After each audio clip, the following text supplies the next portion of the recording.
The United States has now sadly surpassed the threshold of 600,000 deaths due to coronavirus, while patients who have recovered from the virus are now experiencing new medical problems. We're joined now by Dr. Gustavo Ferrer, president of the Aventura Pulmonary Institute. So, doctor, curious to know, how alarming is it that some of these recovered patients are experiencing these new medical problems? There was a long list: shortness of breath, other breathing issues, fatigue, general malaise. I've heard folks talk about this COVID brain fog that they've been in ever since that they've recovered from the virus. How alarming is that? Is there any indication that some of these symptoms, these new medical problems, might go away soon? It is an excellent study. I can tell you that my team and I, we have been seeing this for the last 9 months or so, to the point that we open in specific time that we call it post-COVID clinic. And the patients that are coming to our clinics are exactly what is described in this study. They have fatigue, shortness of breath, very non-specific symptoms, but nonetheless life-limiting symptoms. And so we perform all the tests. We see a large number of patients that within 3 to 6 months, they get better. But unfortunately, we're still following patients that had COVID back in March last year that are still having shortness of breath and other symptoms. You know, Doctor, yesterday we saw New York and California, two states hit earliest and hardest by the pandemic, sort of triumphantly announcing that they had lifted virtually all of their COVID-19 restrictions. They said they did this because they were able to hit vaccination milestones. About 70% of residents in both of those states have gotten at least one vaccine dose. But we're still seeing people coming down with COVID. We still have over 600,000 deaths in this country, and we still have variants out there. So I ask, are those victory parades a little premature right now?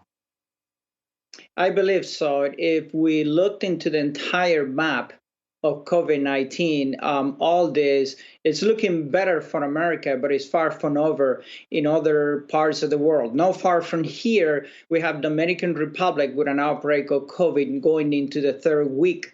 We have Brazil, Chile, Argentina, all these countries in the south, they're having the same issues.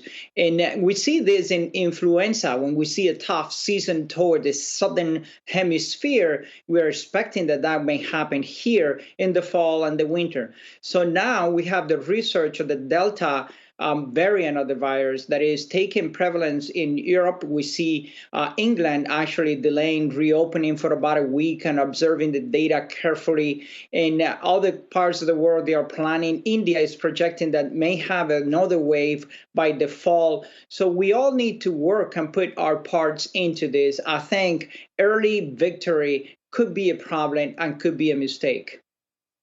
Now, doctor, some of those countries that you actually just highlighted have actually been open to tourists.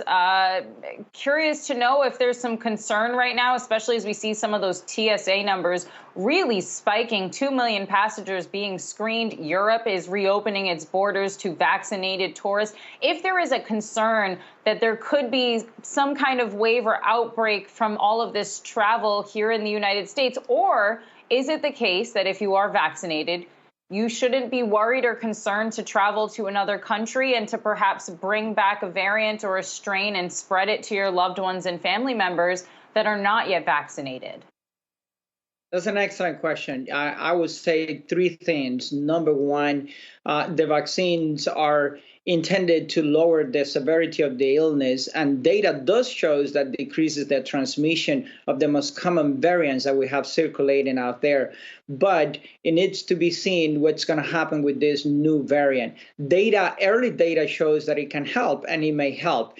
But nonetheless, we also see in those countries in the southern hemisphere having issues with vaccinated patients. A good number of vaccinated patients are becoming positive and developing moderate to severe disease.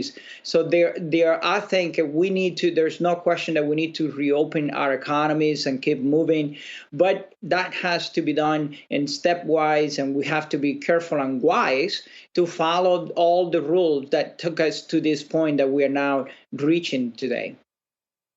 Doctor, if I heard you correctly, are you saying that even those who have been fully vaccinated are contracting coronavirus? And if they are, what kinds of symptoms are they having? Are these mild cases? And how are they able to pass it on to others? How contagious is that? That's an excellent question. If we looked into it, first we need to know and we need to be clear that the vaccines, they are not 100% effective. This is not going to happen. Vaccines always have, we will run. We are blessed that these vaccines are reaching the 90%, but we have significant number of the population that will be vaccinated and will develop the infection. Now, how effective the vaccines are going to be to the coming variants and the variants that they're resurfacing in India and other part of the world also needs to be watched carefully. So I will say if you are fully vaccinated, this is great because we do have a strong data supporting that the vaccine decreases the transmission and the severity of the illness. But we also need to remain careful around people that are not vaccinated or people that are susceptible even when they're vaccinated to develop severe disease. The high risk category, especially obesity, diabetes, hypertension, we all need to remain very vigilant and careful with that. All right, Dr. Gustavo Ferrer, president of the Aventura Pulmonary Institute, thanks so much for breaking all of that down for us.